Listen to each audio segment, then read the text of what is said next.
All right, guys, welcome. Thank you for joining us today. My name's Tim Moen, and I am, I guess, kind of the front man or spokesperson for Fight for the Frontline. And we're a group of firefighters and frontline workers with AHS that is fighting AHS and the vaccine mandates.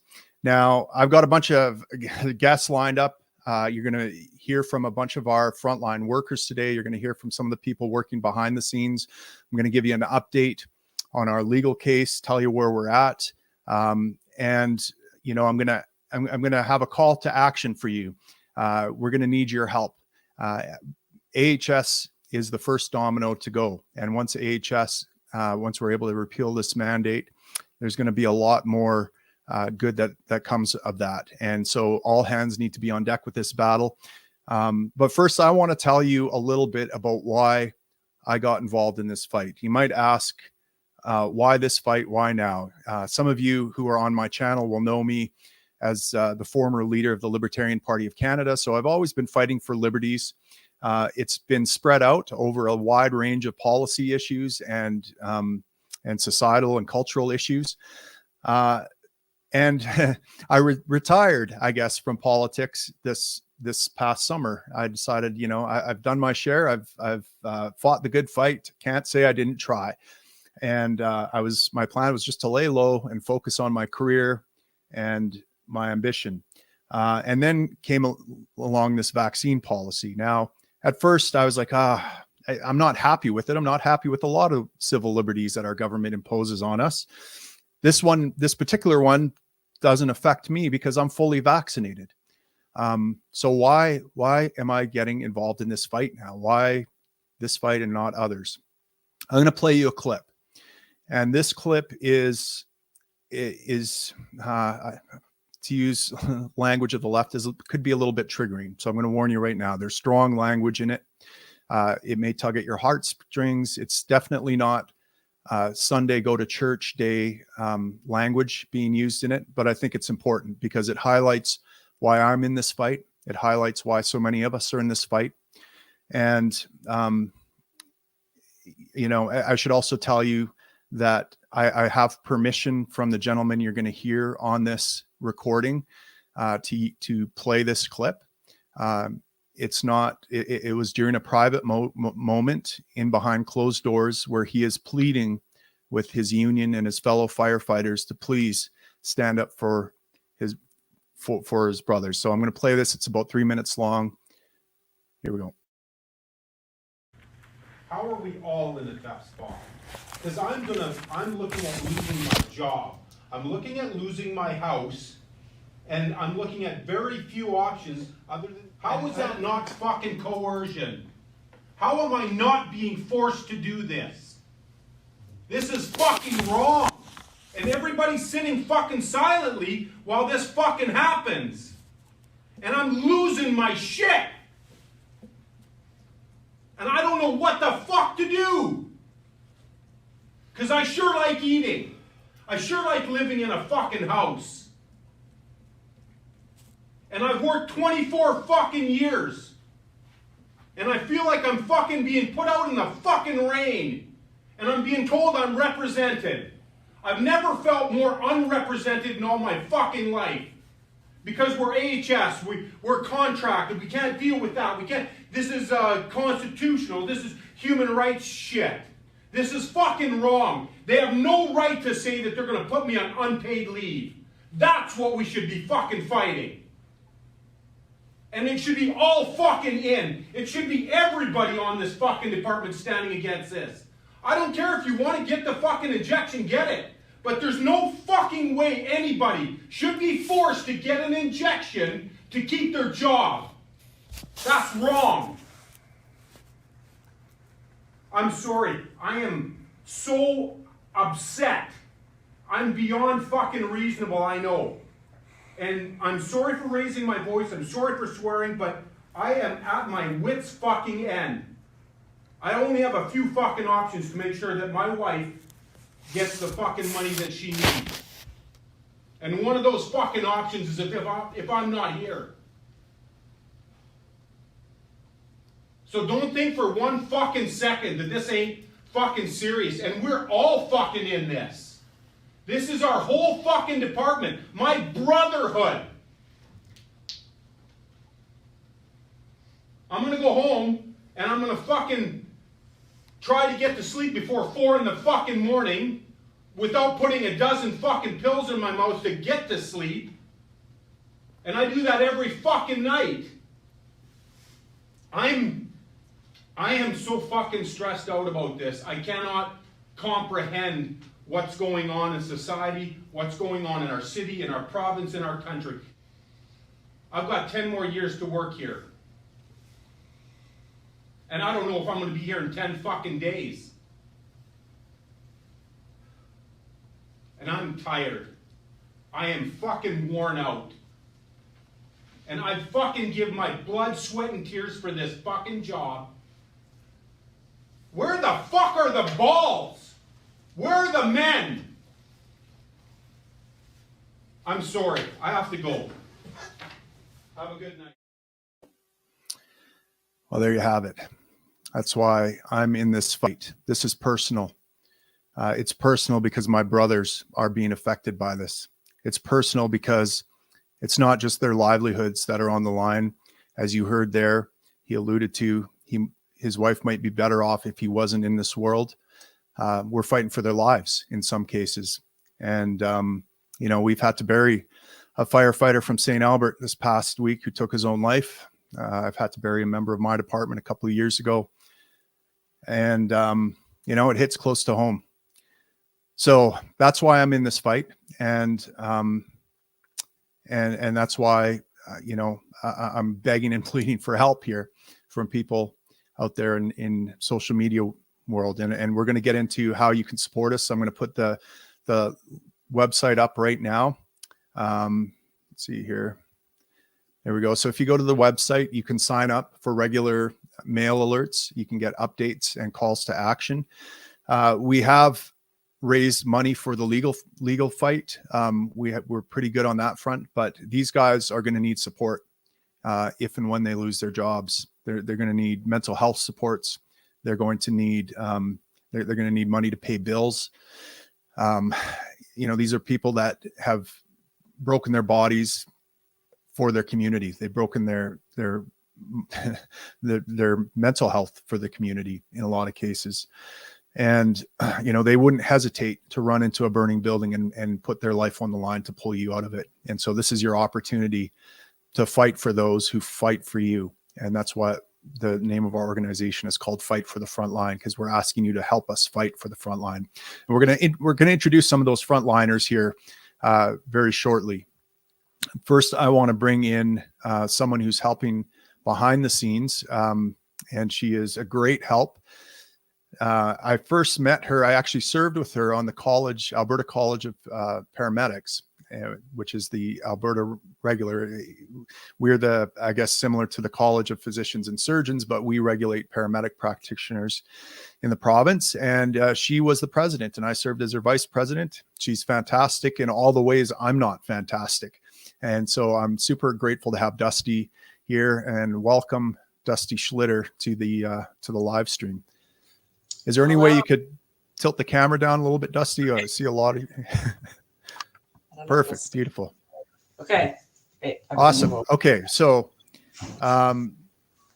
Dusty, talk a little bit about our cause, what we're doing, what our organization is all about, and bring us up to speed. That's a good question, Tim. And that's definitely something that we're working on. I think like when we were at the college, we didn't have much of a plan, right? Or the plan didn't make sense. The plan wasn't functional. And I think the biggest thing at the college that bothered me was that it looked like we were protecting the public from the members and not serving the members in the public's interest, right? Because if you have healthy, happy, meaningfully, gainfully employed paramedics, you take care of the public. So it was a bit backwards to me. So I think that is something I learned as I moved through my career in organizations is that if you don't have a strategy and you don't have a plan, there's that really silly saying, if you fail to plan, you plan to fail. So that is what we're trying to do right now, is set up a plan. I've got a really nice nurse in the background, Nicole Cyril, I probably said it wrong, helping me. And then you have your operations team. So the guys that this is on the backs of, like some of the Lethbridge fire guys. And then we have a very nice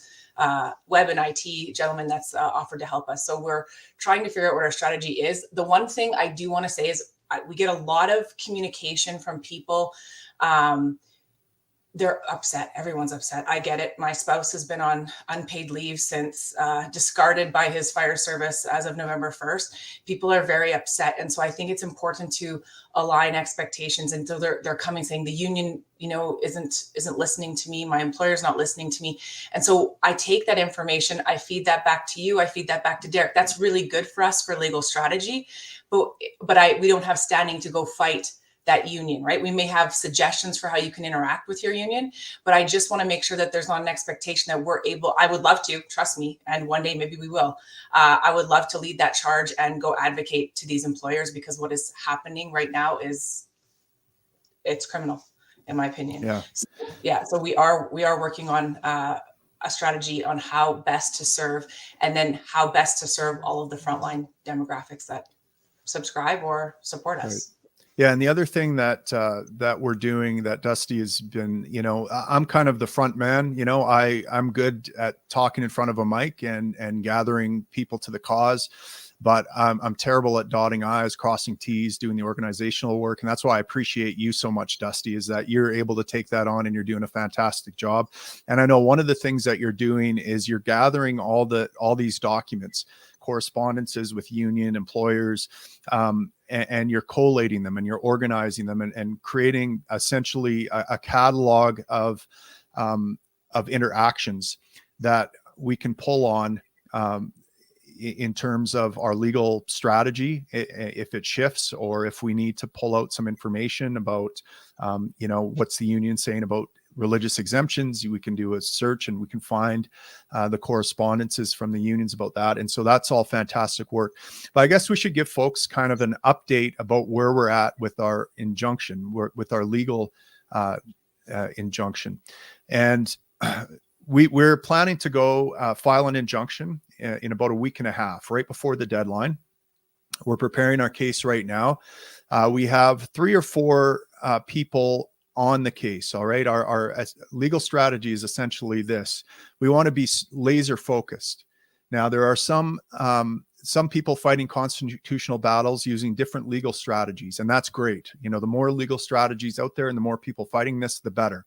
And some of the legal strategies that we've seen out there being used are very broad in scope. So some of them say, for example, that they want to argue that there's no pandemic, that the vaccines aren't effective, all these different things. And those things may or may not be true. I don't know. But they have a big mountain to climb, in our opinion, in order to prove that. Because one of the things you have to understand about the judges in our system is that they are they're picked, first of all, from a group of lawyers, which are the most establishment people in our society. And then it's the most establishment of those establishment people that go on to get elevated to the bench and become judges. And so these people are just like you and I, just like your normie friends, who have been hearing the same thing on the media for the last year and a half about how dangerous the virus is, how effective the vaccine is, what our pathway to freedom is, why everyone needs to take the vaccine, this and that.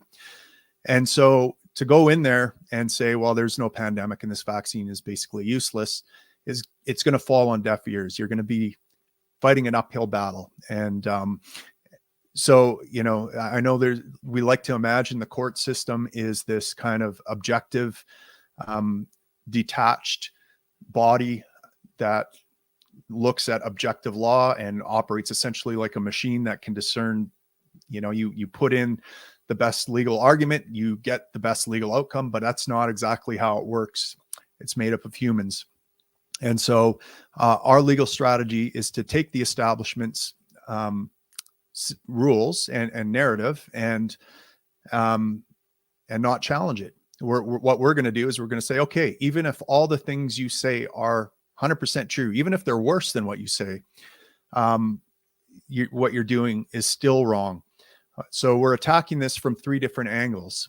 Well, first of all, I should say, the biggest thing that AHS is going to pull out is Section 1 of the Constitution or the Charter, which says we have that in an emergency, basically, all bets are off. Government can do things it normally can't do. But we know that there are limits to Section 1. They can't do anything they want. So first of all, we have to acknowledge that weak point in our Constitution. Section 1 gives government a pass in a lot of ways. So we have to say, okay, yes, there's a pandemic going on, and something, government has a right to do something. Okay, we'll have to acknowledge that. But does it have the right to vaccinate when there are other safer options and more effective options available? And that is what we're going to challenge in court. And this is why we're taking the tact of our clients, our people, our frontliners are willing to get tested. And in doing so, they'll be showing up to work safer than people who've gotten a vaccine, 10 months ago, and who, where the immunity is surely waning somewhat. These people will be showing up to work with a piece of paper that proves that they are of no danger to anyone. So that's the first thing. So then we're going to attack it from 3 different angles. First angle is going to be religious exemptions. Religion is a protected charter ground. There are there's a long case record, I guess, of people getting religious exemptions for things like vaccines. So that's the first thing. So we have 1 or 2 guys that are trying to get religious exemptions and getting turned down, and we're putting our strongest candidates forward on that. And we're going to attack them on natural immunity. There are some of our clients who have provable, they've gotten and recovered from COVID, and they have provable antibodies. They have provable immunity to this virus. And of course, research is showing that natural immunity is superior to vaccination immunity. And then the third ground is going to be medical exemptions. We have some people in our group that have a very strong case, we believe, for medical exemptions. And of course, the College of Physicians and Surgeons is being very picky about who's being allowed to get these exemptions. And even when doctors are writing exemptions, their licenses are being threatened, different things like that. So those are the 3 grounds that we're going to be fighting them on. And so we've got 3 or 4 clients lined up, and what we've tried to do is pick the strongest case. Now, the other thing that we have going for us is that the courts in Ontario, for example, haven't been favorable towards protecting people from the vaccine mandate, protecting healthcare workers. And the reason for that is that the government hasn't instituted a mandate there. So it's the individual hospitals and employers that are instituting it. And so the courts are saying, look, this isn't our jurisdiction. We have no ability to rule on this. You're bringing a private law matter. So they're not making a constitutional challenge, for one thing. They can't, because it's not the government there, it's the employer. And the Constitution doesn't apply to private individuals or private employers. It only applies to the government. It restrains the government. And so they brought a private law matter in Ontario, and the court said, look, this is out of our jurisdiction. There's a labor process, a labor resolution process that involves your union, your employer, and the employee. Those are the 3 parties. Now, the benefit we have here is, number one, we're going to argue that AHS is the government. It's a government mandate. Therefore, the Constitution applies. Secondly, AHS is not our employer, is not the employer of the people that are bringing the injunction. They're work for contract providers. And so they don't have any remedy available to them through the union or through a grievance process or through a labor relations process. So those are the 2 advantages we think we have here. So we're getting ready to file the injunction. We're hitting it from 3 different angles. Hopefully, our lawyer thinks the likelihood of getting an injunction isn't that great because, first of all, the courts don't grant that many injunctions. They typically just go with the status quo, and it has to be pretty extraordinary circumstances for them to grant an injunction. But nonetheless, we're going to try. And then hopefully mid-January, we're going to actually launch we're going to go to the Court of Queen's Bench and file the constitutional challenge, or have our hearing for the constitutional challenge. So that's where we're at with the case. So with that being said, I'm going to bring in some of our frontliners. Let's start with Jamie here. Dusty just went out. She had an appointment, so I wanted to get her out of the way first. But Dusty's spouse, Jamie, is a Leduc firefighter who is currently on an unpaid leave of absence. Jamie, tell us about yourself. What's going on with you? Tell us your story. Your story is actually pretty infuriating. They're all infuriating, but yeah. Thanks, Tim. Thanks for having me on here. I guess I've been on with City League for like 16 years, so I've been in the department a long time. I'm born and raised in Leduc, so I just know this community well. And I guess the biggest thing is, I'll start with, I had COVID in December. Didn't really feel very sick, but I was off. I got through that no problem. And then when this first date came up for October 30th, I went to my doctor and I said, look, is there any way you can give me a medical exemption? He's like, well, you had COVID, so you go give me an antibody test and we'll see what that says. And then if it says you had antibodies, we'll give you an exemption. So I went and got that done, and I had an antibody test, and I went to the Mayo Clinic like everybody's doing with iCore blood, and it came back high. So I had high level of antibodies. So he wrote me up the medical exemption. I submitted it to the Duke's HR, and they denied it and then asked for all this other information. So I got on a phone call with my doctor, and he basically said that, yeah, they called the CPSA on him and put the pressure to him, and he's not allowed to do that. And like, oh, okay. It's kind of problematic, but I've also, a big thing for me too, is I didn't want to go down the religious exemption path initially, because I just kind of thought people kind of judge you based on that. Right. So I'm like, I'm a firm pro-life person. I have been for a long, long time. So, I went down that road and put in a religious exemption, and that essentially didn't get denied until after they put me on unpaid leave. So I was put on unpaid leave on November 1st. Now, the big disappointing thing to me about that is all the other regional fire departments like Sherwood Park and St. Albert, they got extended like AHS did, but City League decided that I must be just a crappy employee or something, even though I worked there for 16 years, that, hey, we're just going to kick you to the turf like you don't matter. And I heard about this happening in Pincher Creek as well. So yeah, in all the other departments, the deadlines matched AHS's deadline, right? So they put it at October 30th or 31st or whatever. And we put it at October 31st. And then they moved it to the end of November, and we moved it to the end of November. But in your department, they kept it the same. And also in this Pincher Creek department, they kept it the same. And the best this paramedic in Pincher Creek could have, the explanation she got was it was going to be too hard to send out an email and change everything. So sorry. Wow. It was just, it was unbelievable. So they reported your own doctor to the College of Physicians and Surgeons. Your doctor had to retract it. You got denied for a religious exemption. After. Right. After you were already on leave. Now, and your wife, Dusty, is also currently employed. And she's hoping as well, like she's not taking the jab either. So who knows? Right. She has the option of getting tested regularly.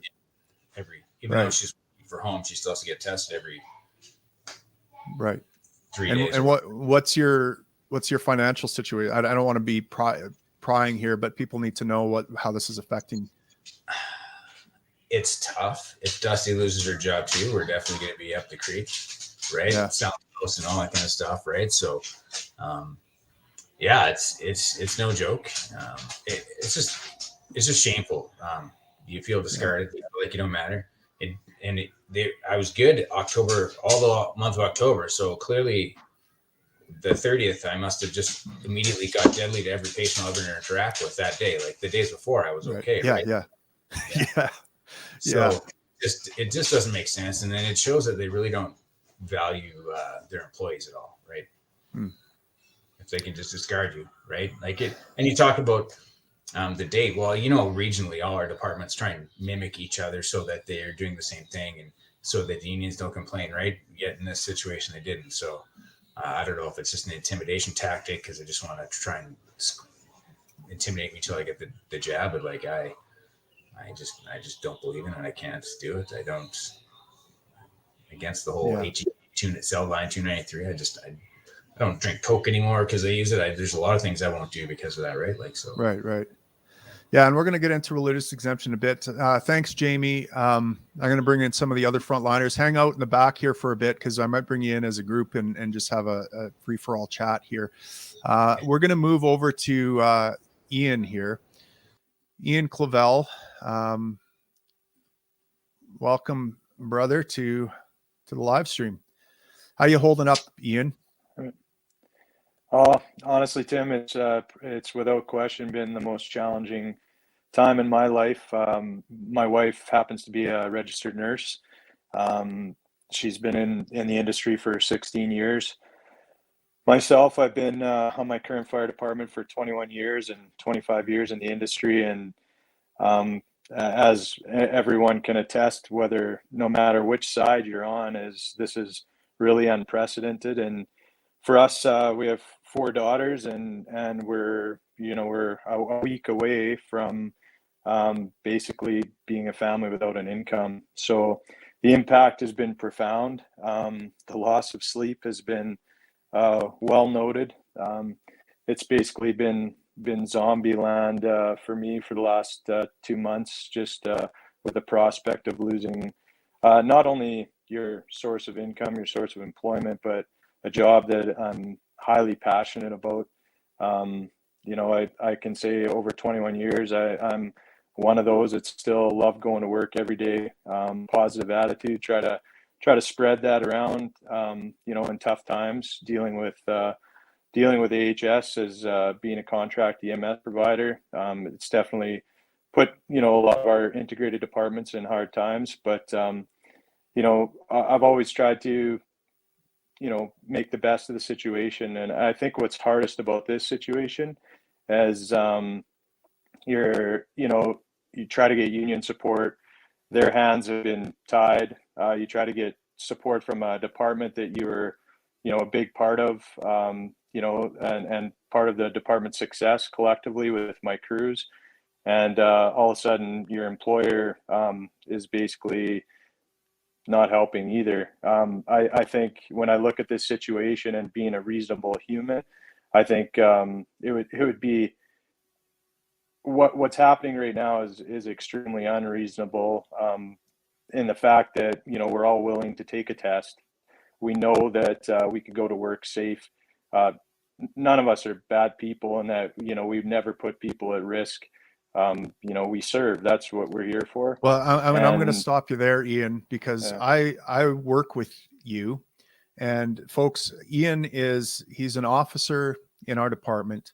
He is, when you think of the quintessential firefighter, of who you want to be as a junior firefighter coming onto our department, you look at Ian Clavel.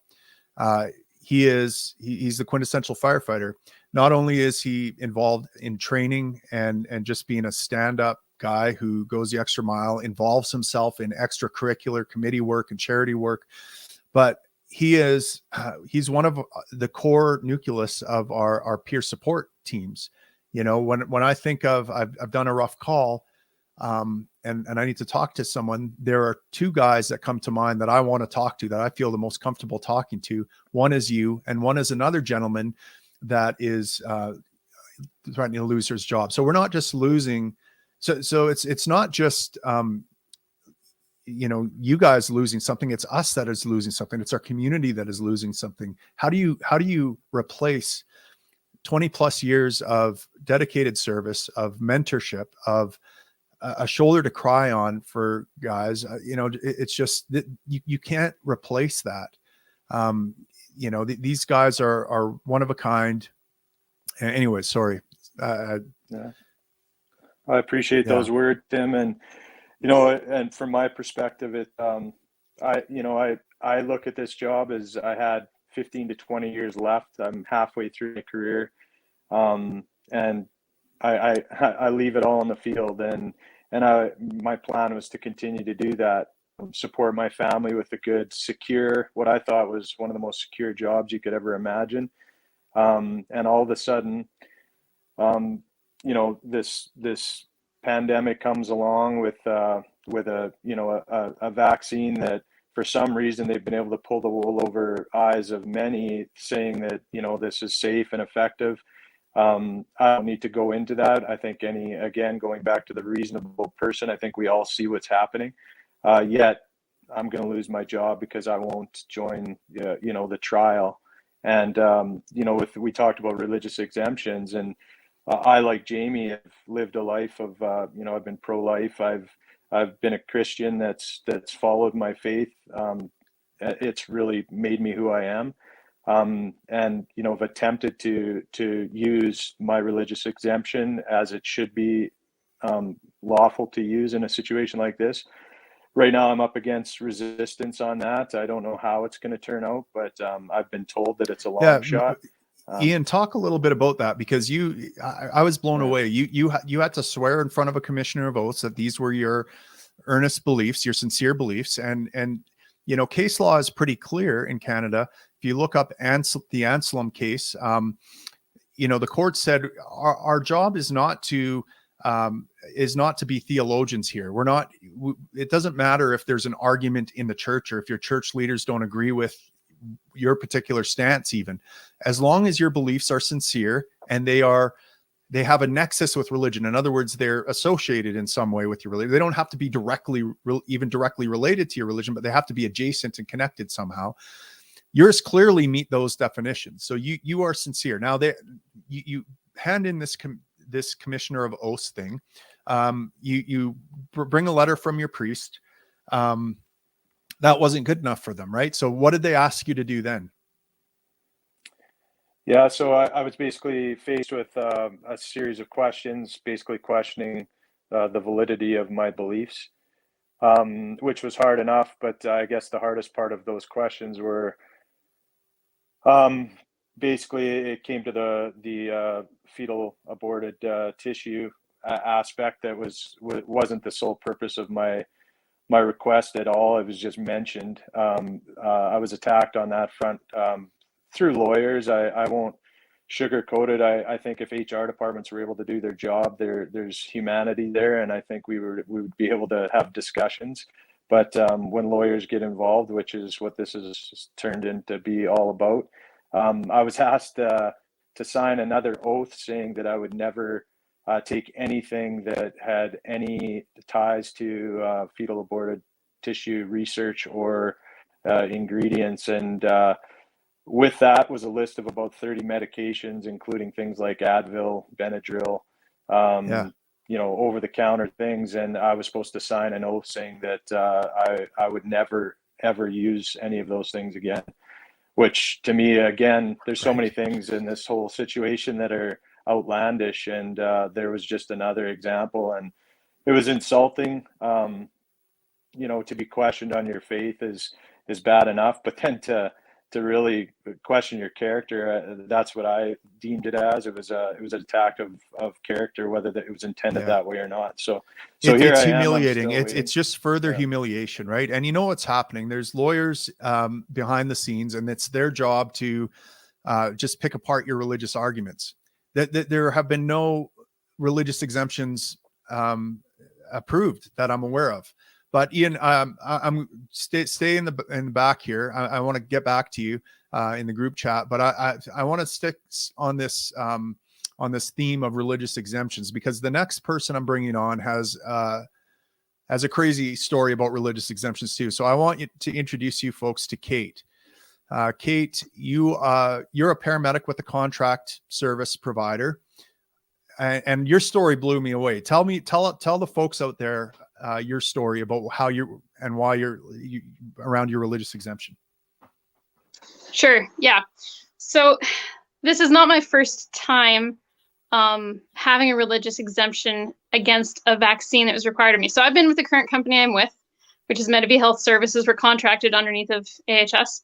I've been a paramedic with them for 10 years. When I first started 10 years ago, they gave me a list of vaccines that was necessary in order to be hired. So I had to take tetanus, diphtheria, the whole list. And I researched each one ahead of time, and I was fine with all of them except for MMR, because MMR, just like all 4 currently available COVID vaccines, utilizes aborted fetal cell lines. So at that point in time, actually even previous to then, this was even to get into EMR school, EMT school, to get hired on with AHS, which I was with previously, and with Medivie. What I ended up doing is I went into the doctor and I had my blood titered. I had antibody tests done to see whether or not I was immune to MMR, and it turns out that I was. So I presented each of those 4 organizations with my antibody test results and said, look, I'm not taking MMR. I would like to work for you, but I am religiously opposed to participating in it. Are you okay with me working with submission of these antibody results instead? And each of those 4 organizations said, yep, absolutely. That's fine. Just don't sue us if you catch measles, mumps, or rubella in the field. So for the last 10 years, I have been working underneath of that religious exemption. When COVID came along, I wrote up a big religious exemption letter, sent it to my employer, and said, look, I'm already exempt from taking vaccines that utilize aborted fetal cell lines in the manufacturing process. So this continues, right? Like I'm still exempt. And my employer wrote back that absolutely I'm not exempt. In fact, they sent out a policy which said that all employees who submit sufficient paperwork by the deadline, which states your reasons for not wanting to take the vaccine, all of those employees will be accommodated. So I submitted a mass load of paperwork to them and said, I'd like to apply for accommodation. And they finally wrote me back 1 month later and said, you didn't submit enough information. We're not going to accept your case. After having not given us a list of what to submit, not produced a religious exemption form, nothing. Right. And it's now, Kate, correct me if I'm wrong. Did you get and recover from COVID? Yes, I have. Sorry, I should have included that. Right. That's that's important, right? Because Yes. you have antibody titers from MMR, and I now do. you have antibody titers for COVID. And so Yes, the it's same exactly you would think now. would apply, because as far as I know, immunity works the same, right? Like if you have antibodies to something, you're immune to it. I mean, isn't that like immunology 101? So you've the same thing should apply in this case. Yes. Yeah, it's crazy. So Kate is actually an interesting case story for us, because we just found out about her this weekend, and we think she makes a very interesting, a very strong candidate for religious exemption, given that she already was operating under an approved one. What fact changed in between now and then? Why is she now being denied it? What is the underlying change? We want to get to the root of this. We want to find out what kind of communication is going on behind closed doors that they're all shutting the door on religious exemptions right now. There's got to be something. It just makes no sense that none of these are being accepted at all. You know, they're utterly humiliating these guys by making them sign multiple oaths saying they're not going to take this medication and that medication, which a lot of them aren't even derived from fetal cell lines. But never mind that fact. We want you to sign all this. And then what? Okay, I've signed all your things. I've met all your criteria. I'm as sincere as can be. I'm willing to freaking die on this hill. I'm losing my job and my income. How much more sincerity do you need from me? I cited all my religious reasons. They're religious reasons. They're articles of faith. These aren't subject to scientific scrutiny by lawyers or something like that. They're protected by the charter. There are our sincerely held beliefs. How many more things do we have to jump through to get one of these damn things signed? And it seems like there's absolutely no bar that you can clear here. It's just, yeah. So Kate, what's your situation then? Okay, so you're going to be on unpaid leave as of beginning of December. That's what correct. are your plans? Yeah. Are you gonna just do the boogaloo and go off to the woods somewhere and live off the land? It looks like you could probably handle yourself. It looks like when they come in apocalypse, I need to have Kate as a friend. But what's I have going considered it. I have considered it.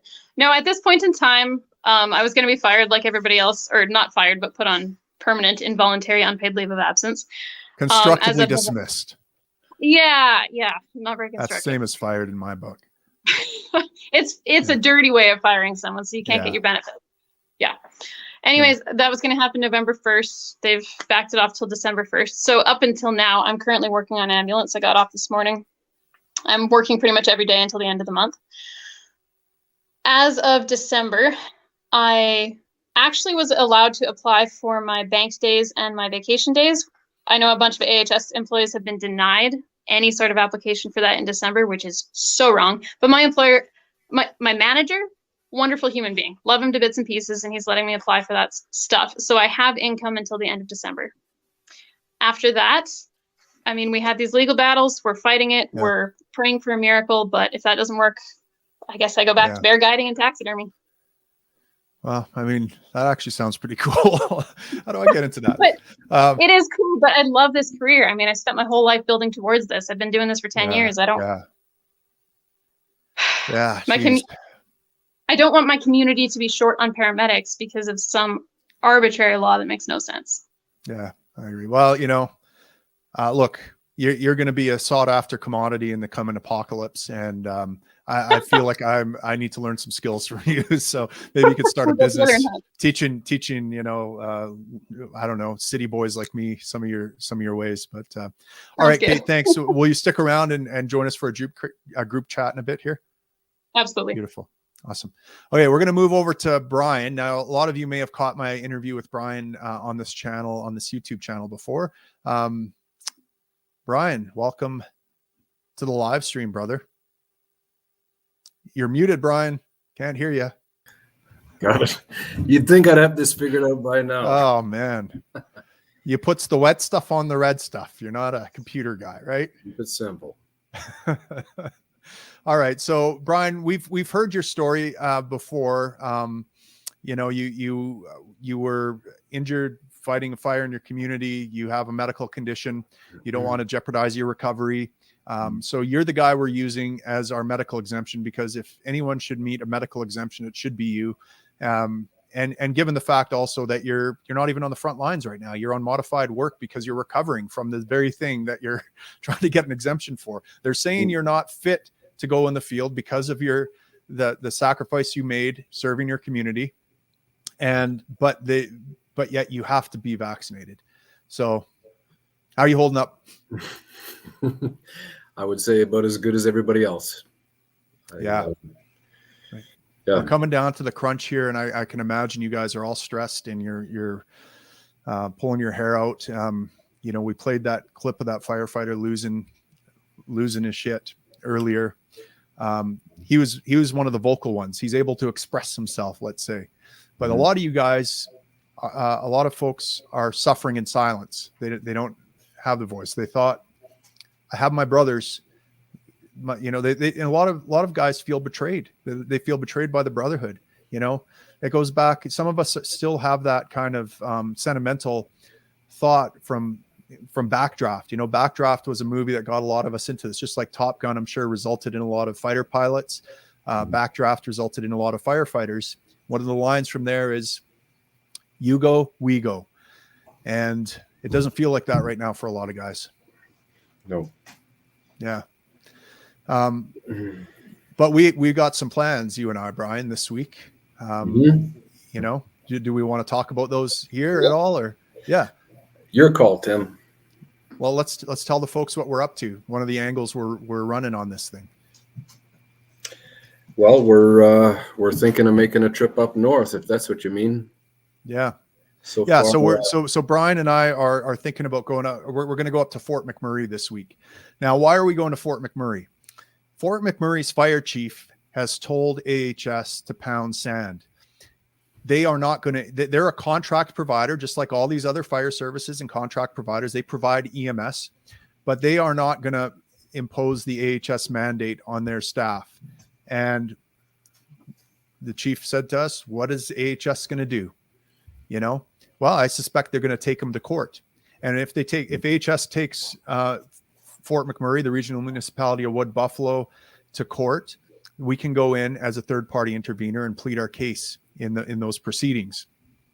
But I think that there's an opportunity here for the regional municipality of Wood Buffalo to be a third-party intervener on our case.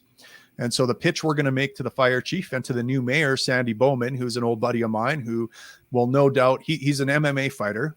Okay. And he, I'm sure, is in our camp on this. I bet my savings on it. Wow. And I know that Fort McMurray is going to fight this thing. And so we're going to go up there and give them the opportunity to join our cause and to fight with us on it. And we're going to go directly up there. We're going to meet with the chief and we're going to meet with the mayor. And we're going to see if we can make some things happen from that angle. Yep. I'm going to come up Tuesday evening, Tim, and to Edmonton area, and let's hit the road early Wednesday morning. Sounds good. Sounds good, brother. Well, I'll connect with you afterwards and we'll firm up those plans. But awesome. Well, you're a man of few words. You've been trotted out in front of the media before. I'm tired of telling my story. And you know what? I know, but it's fallen on deaf ears. So I'm done asking. I'm done talking. I'm still in this, but my head's already in a different place. I hear you. Okay, well, we'll move on to Matt then and give you a little break. You just enjoy the show. We'll bring you back in on the group chat and go from there. Yeah, I mean, look, guys, it's wearing on their faces, isn't it? I mean, these guys have been under a tremendous amount of stress for the past 2 or 3 months. Unbelievable amount. I can't even put myself in their shoes.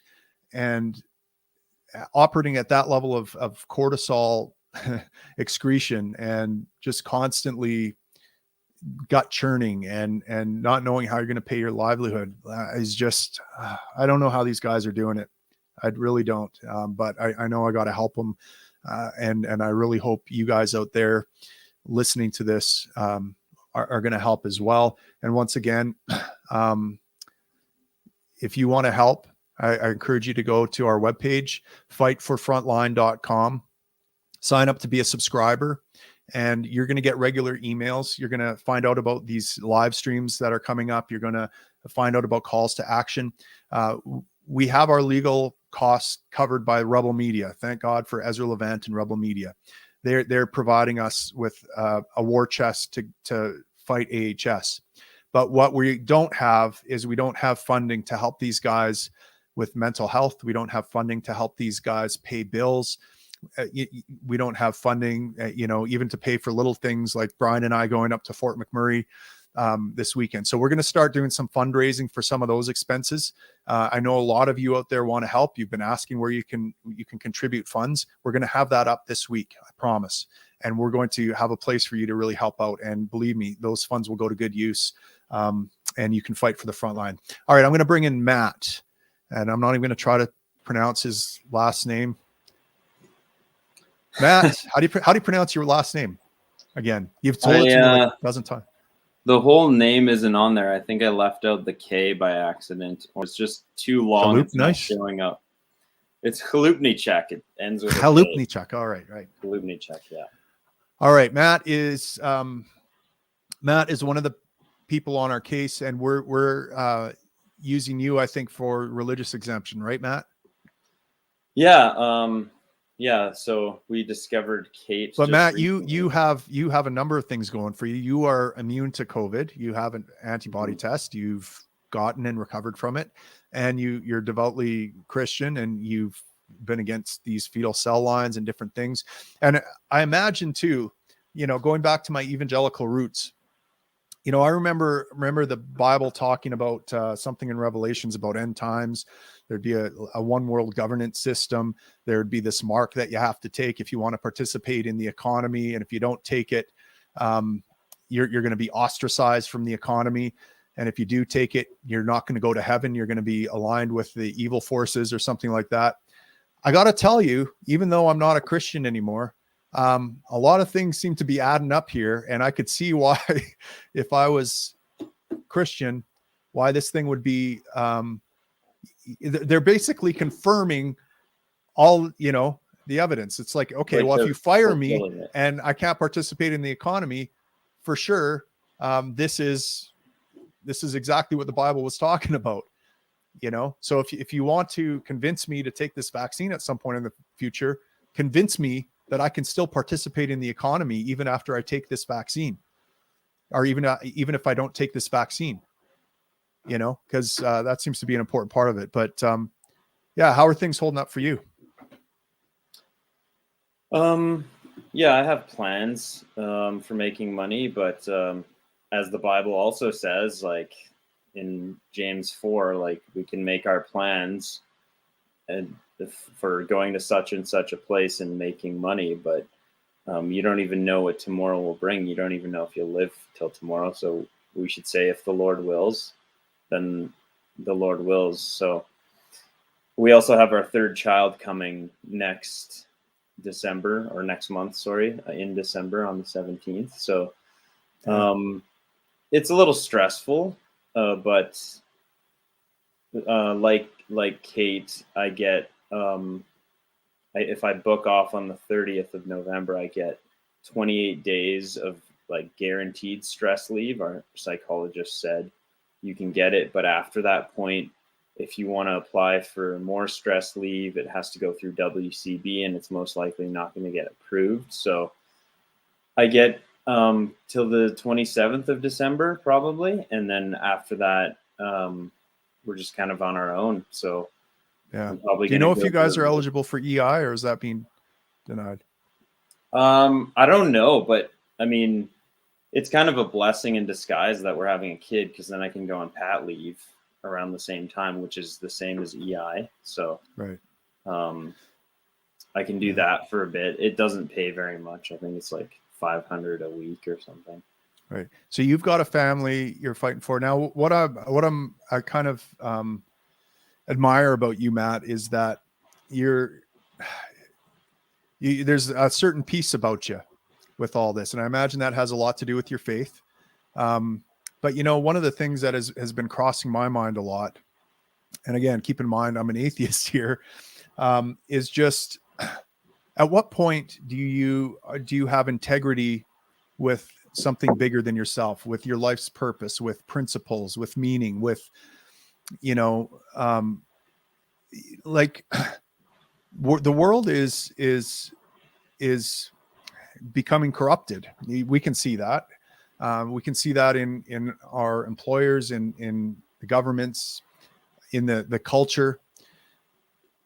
And increasingly, there's this insidious narrative that you have to subscribe to. And if you don't have the right thoughts, if you don't say the right things, if you don't behave in the right way that conforms with this narrative, then you are slowly being pushed out to the margins, or maybe not even slowly anymore. That seems to be accelerating. And so one of the things that even a guy like me has to reckon with is, where's the line? Where's the line where we say enough's enough? I need to be true to myself. And I can't, you know, if it costs me my job, if it costs me standing in society, if it costs, you know, what am I literally willing to die for here? Where's that line for me? That question is crossing my mind more and more these days. And so one of the things I have to say is that I really admire the way you're handling this, and the peace that you have with, you know what, I know what's right. I know where my purpose and meaning is, and I'm going to stand in that come hell or high water. And I'm sorry, just an observation there. Oh, thank you. I have my days where I don't feel like that. I don't feel at peace, but yeah, I think you are right though. Like as a devout Christian looking at scripture, there's so much in there where Christians are marginalized, persecuted. We're not promised to have comforts. Jesus says, like our pastor just finished reading and preaching through 1 Peter, and it's all about persecution. And yet, even in the message today, 1 Peter 5 talks about resisting the devil, resisting evil, no matter what, right? So there's no neutral government. The government right now is not neutral. I can say without any shame, they are evil.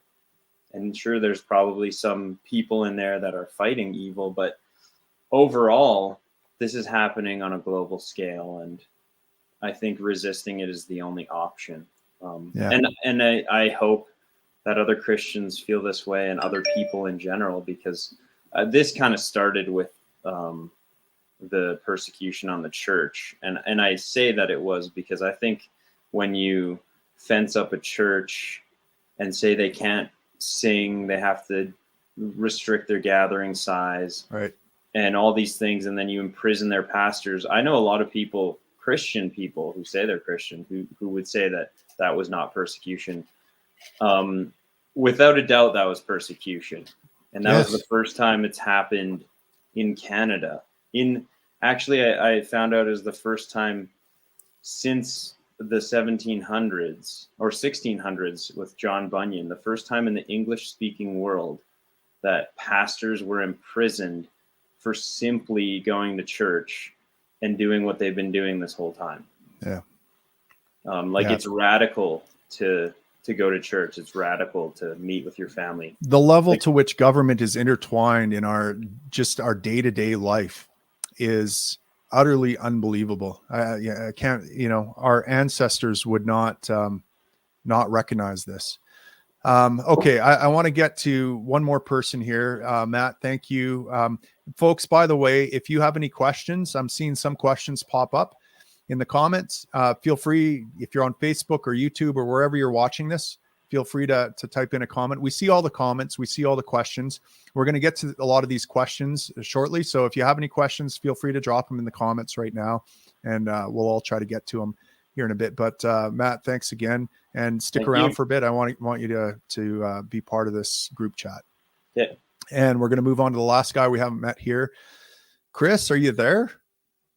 Mr. Chris. Hey, there you are. You're awesome. All right. So we got Chris Quebec here. He's another firefighter. I work with Chris, and he's one of the folks on our lawsuit as well.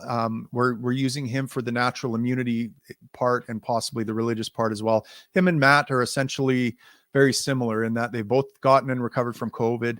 They're both devoutly religious and have strong religious objections to these vaccines. And so they're a couple strong candidates. Chris also, I was going to ask you, because you're one of the fittest guys on our department. You constantly, our firefighters compete in something called Firefighter Combat Challenge, or FireFit, every year. And they call it the toughest 2 minutes in sports. Chris, I think you did it in like a minute and a half because you're a monster. You're one of the fittest guys on the department. You're the guy I want pulling my, tubby ass out of a fire if I ever get into trouble. You are like in the top 5% of fittest guys in the department, but yet they're telling you as of December 1st, you're going to be unfit for work. How does that feel?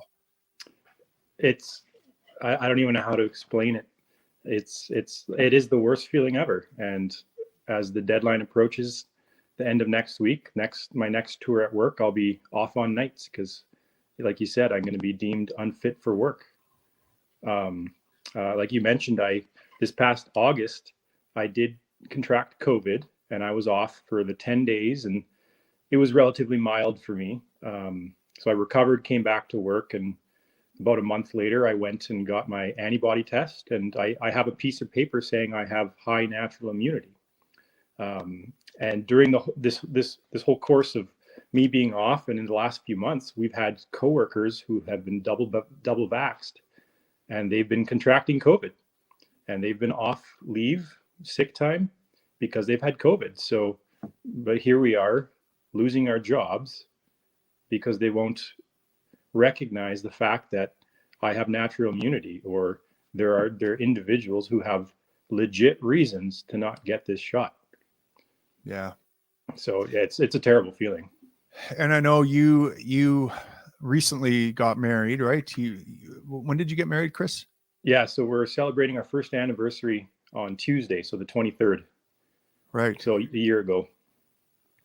Yeah. So, man, this has got to be rough as a new husband. You know, you take on that mantle of responsibility of protecting, and your wife, especially. I mean, she is from the U.S., right, and she had to immigrate to Canada, and so how do you reconcile the duty you must feel as a husband to provide for someone you took out of her home country, and having to stand by your principles and be the man she married, right? And that's got to be tough. Yeah.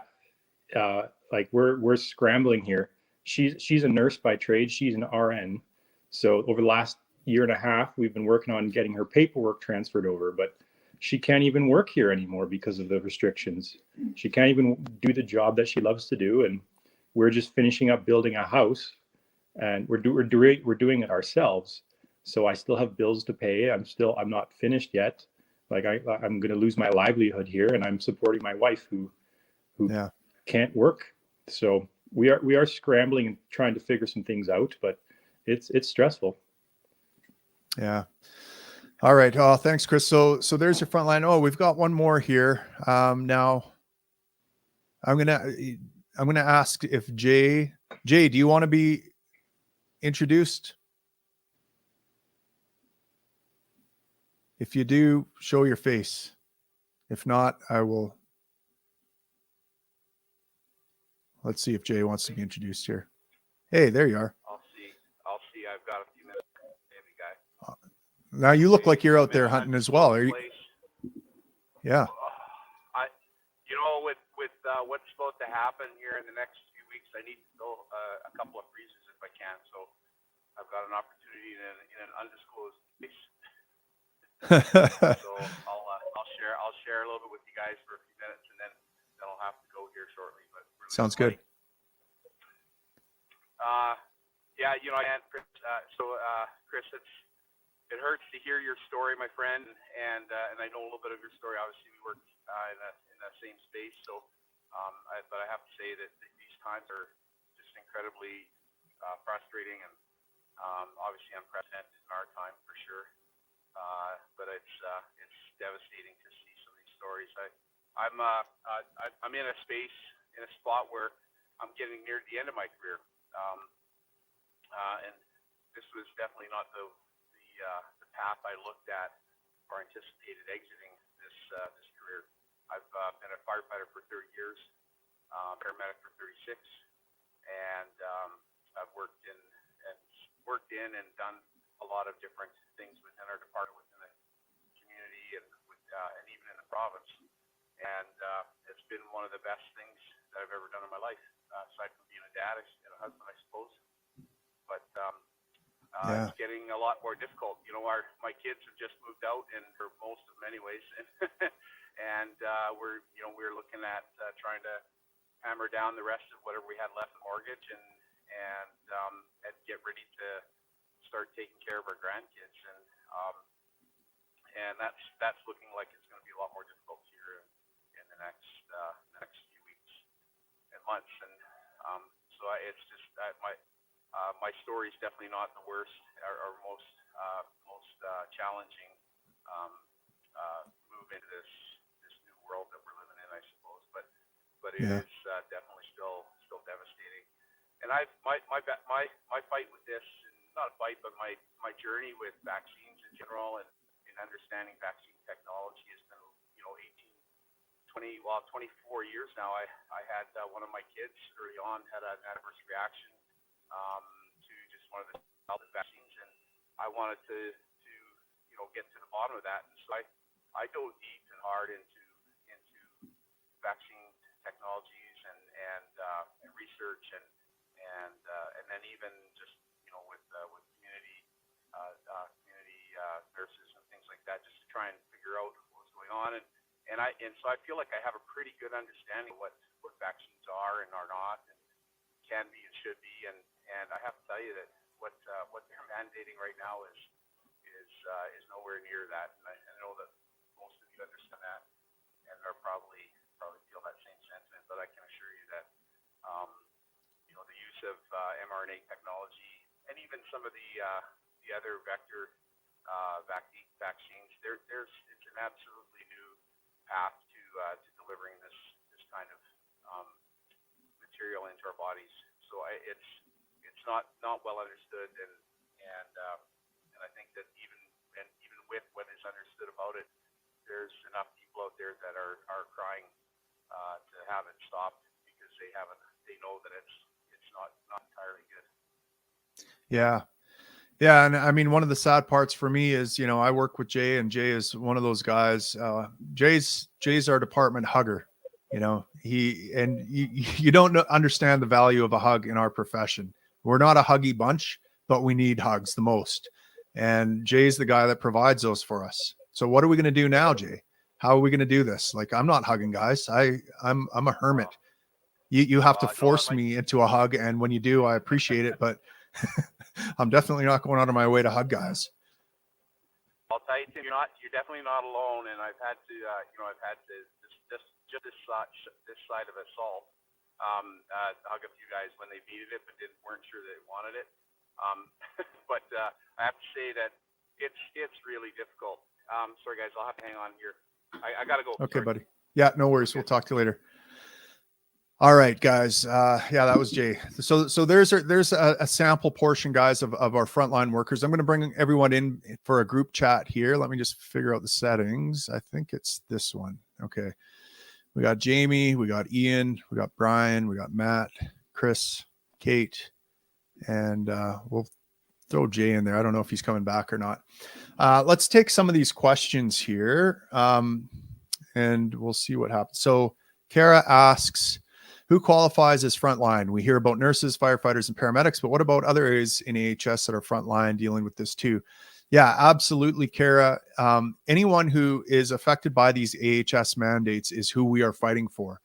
If we are successful, it affects anyone affected by these AHS mandates. So that includes, laundry workers. That includes, people in our departments that stock materials, and our fire investigators, or all those other things where they're not actually touching patients, but they still have to be vaccinated. So absolutely, we are all part of the front line.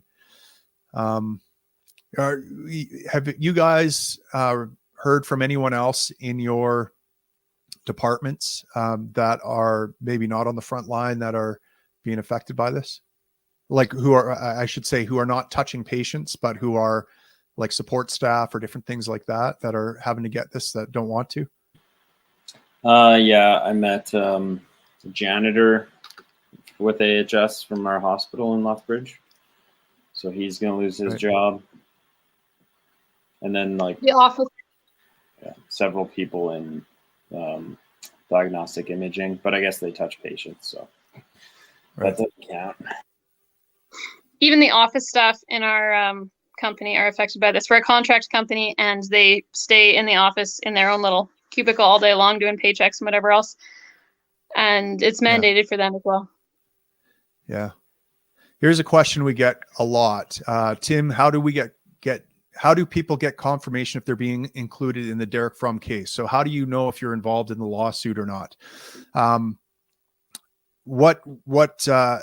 Again, what we're doing here, Mikijo, is we're not writing down all the names of people that are affected. This isn't a class action lawsuit. So it's not a lawsuit where everyone who's affected writes their name down and then gets a remedy at the end of it. If we're successful, so what we're doing is very focused and specific. We're taking 3 people. There's going to be 3 names on this lawsuit. Okay. And those 3 people are the strongest candidates we could find. And if they are successful, then everybody wins. Okay. The vaccine mandate is gone. You win, everybody wins. The mandate is gone. Okay. And then also, if we're successful, it opens up the door for litigation potentially as well. It opens up the door for human rights tribunals. So then if you as an individual want to now sue AHS or file a human rights complaint or different things like that, those kinds of things open up. So don't worry, you're essentially on the lawsuit if you work for AHS, whether you know it or not. But in actual fact, there's only going to be 3 or 4 names on that lawsuit, and it's the 3 or 4 strongest cases hitting those three aspects: natural immunity, religious exemption, and medical exemption. So hopefully that answers your question.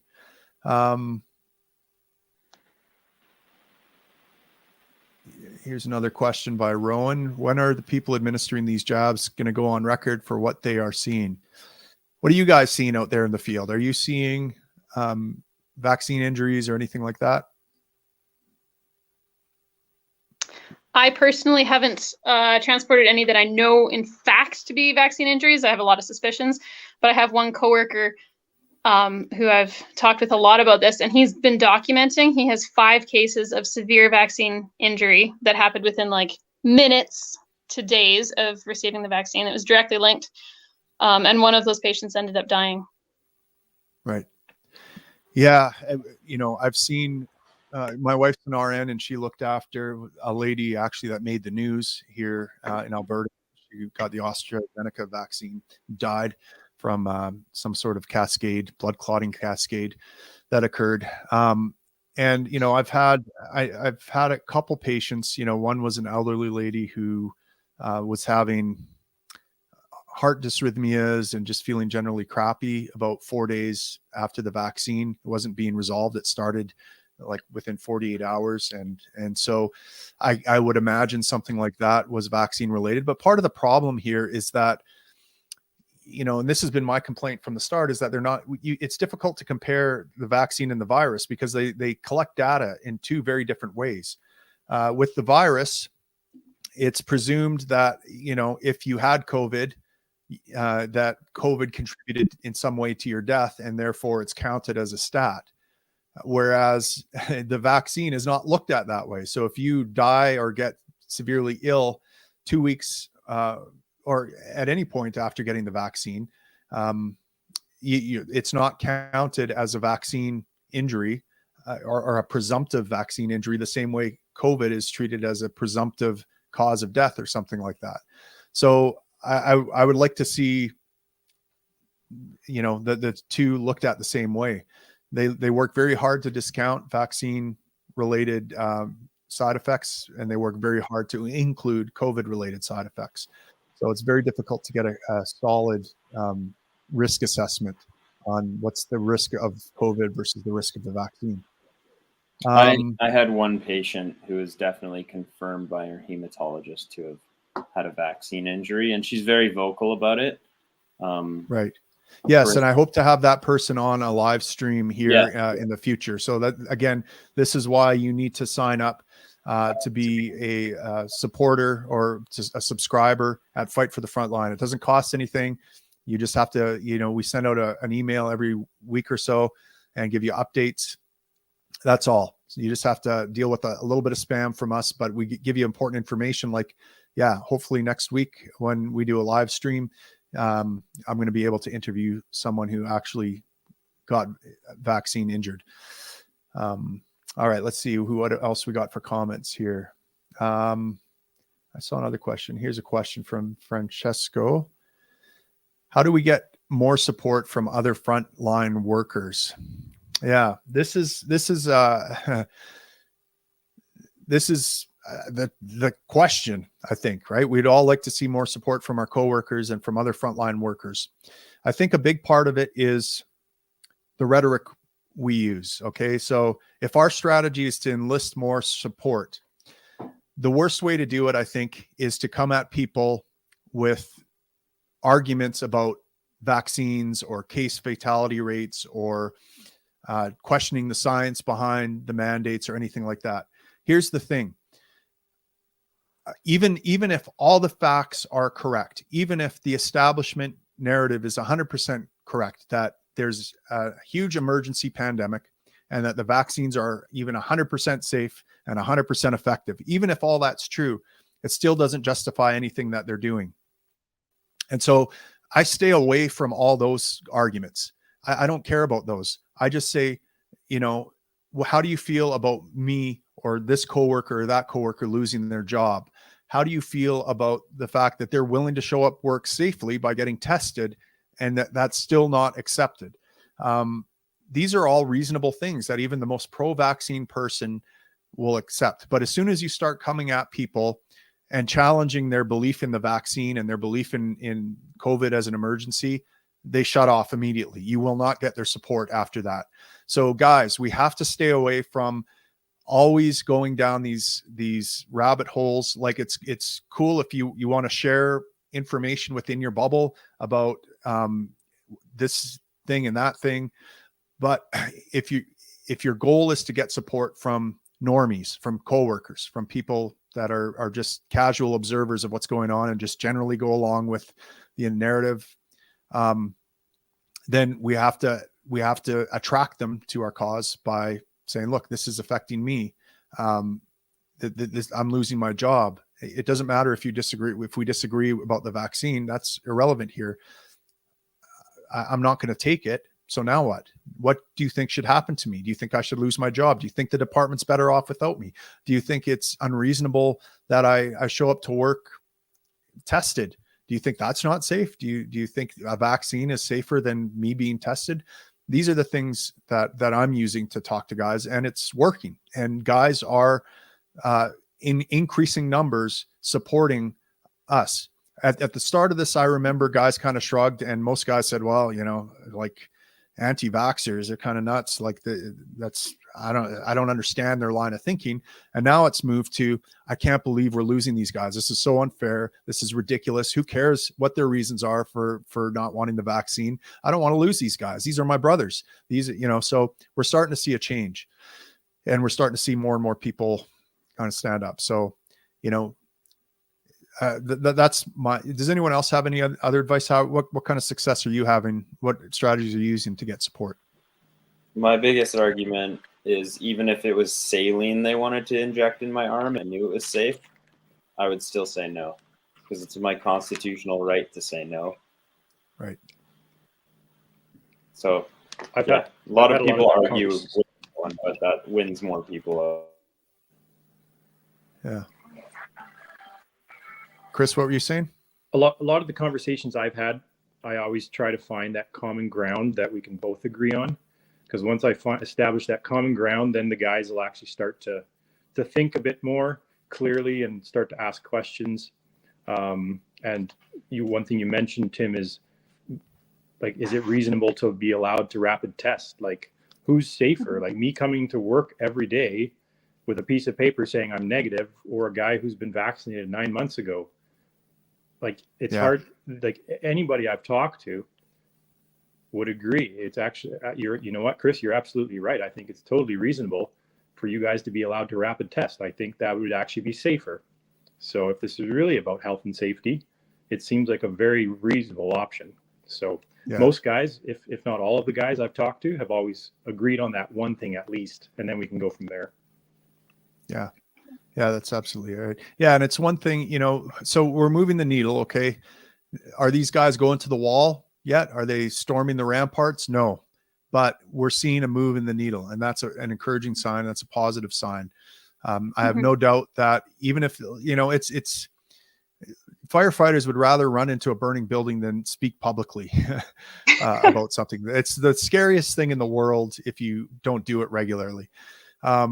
And so these guys are, and firefighters are also social creatures in that they want to go along to get along. They want to be cohesive with the group. And so these two things are working against us in terms of getting guys that stand up and run to the ramparts. But these are also guys that don't want to see you go. And I think that a lot of these guys will open up their pocketbooks and will donate to the cause, and will help you out personally, behind the scenes, but they're just not really comfortable. And like I am, I'm unusual in that, and I can see why guys don't want to do it. I'm taking flack. I got in trouble with my chief last week, and so, you put yourself in jeopardy when you speak out against these things. And so that's why a lot of people aren't doing it. Here's another question from Francesco. How do we donate to? Yeah, sure. Quickly to that, Tim. I have a friend who's with AHS, and she's fighting this too, and she's very discouraged. And I think feeling what a lot of us have been feeling is that when you keep your mouth shut, the talk around base is these people deserve to die. These people deserve everything they're getting. We don't like all of that. But when this finally came down to the line and I realized, you know, I'm losing my job over this, I got nothing else to lose. And I started opening up and talking to coworkers and saying, hey, I am the face of these faceless, evil, unvaccinated. This is why. This is, you know, we've worked together for 10 years and starting to do that. All of a sudden, there's a ton of support from people who are otherwise very against everything that we stand for, because all of a sudden there's a human face to it. So like talking to your coworkers is honestly, it's huge. Yes. Yeah. Those one-on-one conversations, putting a human face to it, allowing them to connect with you. Right. And, you know, we get so caught up. This is one of the problems with social media. We get caught up in these bubbles, and social media has changed the way we interact with people. It's so toxic on social media. You fall into one of two camps. You're either a progressive or you're a Trump supporter or something like that. There's no room for nuance. You're in one of these two camps, and it's toxic, and it's back and forth. And so we go to the place where we feel most comfortable, and we are surrounded by like-minded people saying the same lines, sharing the same articles, talking the same stuff. And you can't talk that way to a person in real life. And also, once people make that human connection and put a face to the name, and that's Kate. I've worked with her for years, and she's a great EMT, and she's losing her job over this. And yeah, I mean, that totally changes things. So Francesco asks again, how do we donate to affected persons or the fight? Okay, Francesco, we're going to have our fundraising up on our site here, fightforfrontline.com, sometime this week. I'm going to send out an email with a call to action for donations. And so make sure you go to fightforfrontline.com. And again, that webpage is on there. Be a subscriber, and you're going to get those emails, and you'll find out first when our fundraising is up, and you'll contribute. A lot of people want to contribute, and I want to give them an opportunity to contribute, because we're going to need all the help we can get to get these guys through it. All right, let's see what else we got here. Let's see, a lot of comments. Man, we got a lot of comments going on Facebook.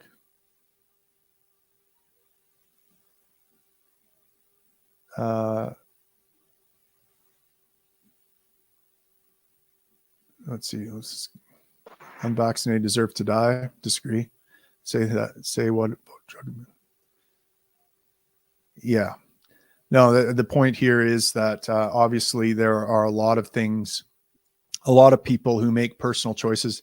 Like I don't think there's anybody that I've dealt with in my career. Very few people. There's been a few people who are innocent victims, you know, maybe of a car accident or this or that. But the large majority of people that I pick up are in the back of my ambulance because of a series of poor life decisions they made, whether that's eating too many Doritos and getting a heart attack, or whether that's, you know, walking out in front of traffic when they shouldn't have, or whether it's, you know, and that's the reality. And we don't judge. We're healthcare workers. You know, I welcome the opportunity to help someone who ends up in my ambulance for whatever reason, even if they're completely to blame for why they end up in their ambulance, which is the case with most of my patients. I still want to help that person out. I still want to give them a chance. I still want to get them back on track.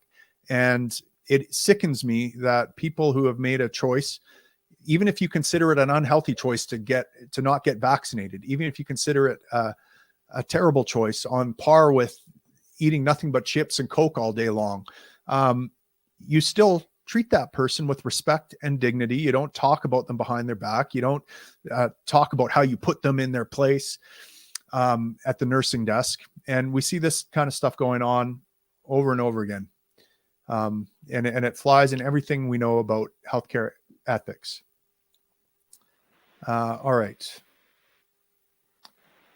Can you guys see? You guys can see the comments on the side, right? There's a ton of them there. Scroll through. If you guys see any comments or questions that you think I should answer, go ahead. How about mass protest, Tim? 100,000 people in the street should do the trick. Well, maybe. I don't know. I mean, we're seeing mass protests in Europe right now. I saw some pictures from Rome and Amsterdam and different things like that. Yeah. But are you going to get 100,000 people? You know, I think most Canadians are just polite and go along to get along, right? I mean, we're known for saying, sorry, sorry, sorry. Yeah, I have a hard time believing we could get that many people out on the streets.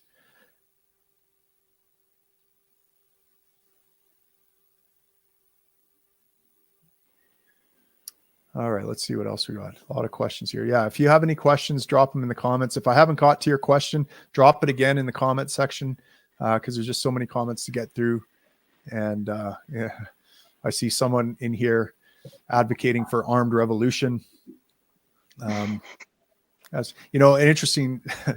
I once asked this. I actually moderated a presidential debate in the U.S. for the Libertarian Party presidential candidates, and one of the I got the chance to ask a question, and the question I asked was, given that the U.S. and Canada are roughly the same on the economic freedom index, would you say that all the violence of the American Revolution was worth it? And when do you personally advocate for a violently overthrowing government? I got some very interesting answers to that. Yeah, there's an interesting philosophical question there, and there's also an interesting tactical question. You're going to lose right now. All right. Father Derek Remus. I'm a Catholic priest, and part of my ministry involves visiting patients in the hospital. I've been told that after the mandate takes effect, I'll be taken off the list of priests on call at the hospital. I'm praying hard that the mandate will be rescinded, and I'm praying for all of you that God will give you the strength and courage. Thank you for your good work. Thank you, Father Remus. That's sad to hear. You know, people need so much right now. The governments have locked us down.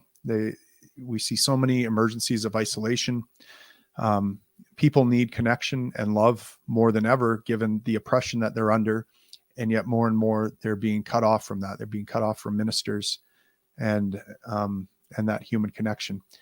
You know, the fact that our department is losing two of the most connected people, the two people that provide the most love and connection, is almost emblematic of what we're going through. It's almost like that's what these mandates are attacking.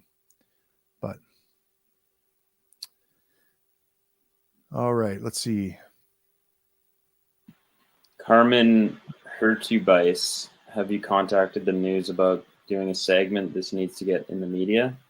Tim, I believe you have. Yeah, we were all over the news about a month ago, and so that helped us tremendously. We got support. We got support from Rebel Media, for example. We got a ton of supporters on board, and we'll be in the news again. You know, media cycles are interesting. You don't want to be in the news all the time because people get tired of hearing from you. And so you want to kind of time them strategically. And so we will be doing a media blitz in the near future regarding our injunction. That's in the works. But we're going to kind of hold off till then. We don't want to wear people down with our message. We want to hit it when it's most impactful. There was a question from Tanisha here. Hey, Tanisha, as healthcare providers, what would your response be to someone who came to you saying they weren't consenting to get a jab, but they had to for their job? Yeah, I mean, look, this is interesting, right? Because it's unethical for us to even coerce patients into treatment. Like, not only can I not give something to a medication to a patient against their will, I can't even threaten them. If you don't take this, I'm not transporting you to the hospital. If you don't take this, I'm not going to provide as good care for you. If you don't take this, I'm not going to get you a glass of water and a warm blanket when we get to the hospital. Those kinds of things would be considered highly unethical. I'd lose my license, and rightfully so. But that's essentially what's happening here, isn't it? If you don't take this shot, you're going to be fired. If I can't penetrate you with this needle and inject this stuff into you, you're going to lose your job. I got in trouble for making a comparison to bodily autonomy to sexual assault. You know what? I made the comment. I'm even scared to make it now. I don't want to get in trouble again, but it's a historical fact. And so I'll tell you what got me in trouble and what was very inappropriate of me to say. Okay. if you, under what scientific fact allows me to violate your bodily autonomy? Let's say sexually. Would it be if having sex with me was 100% safe? Would it be if it was 100% safe and it was 100% effective at stopping COVID? Would I then be able to violate consent? No, I couldn't. And I couldn't do it to help you maintain your job. Now, you know, obviously a vaccine isn't as bad as that. Well, for some people it may be. For some people it may be worse because it's irreparable damage, and especially if it causes irreparable damage. But it's definitely on the continuum, right? Where there's bodily autonomy violation and it's being coerced. You're being held in a job. And there's a reason why we have anti-coercion regulations around bodily autonomy at work. And you can't violate, you can't harass people, you can't even say mean things to them. But apparently you can stick a needle in their arm and make that a requirement. So yeah, it's, you know, again, I wouldn't feel comfortable. I think Tanisha's question here is essentially, okay, let's say I'm at a vaccine clinic and I'm giving vaccines to consenting adults, but someone comes up to me and says, I'm getting this because I need to keep my job. I would have a hard time giving that person a vaccine. I don't think I could do it. I think you're right. I think I have an ethical duty to say, I will not violate your consent here. I won't coerce you in any way. I won't be involved in your coercion in any way. Now what? You know, I don't know. I guess that's a tough one. You guys have any thoughts on that?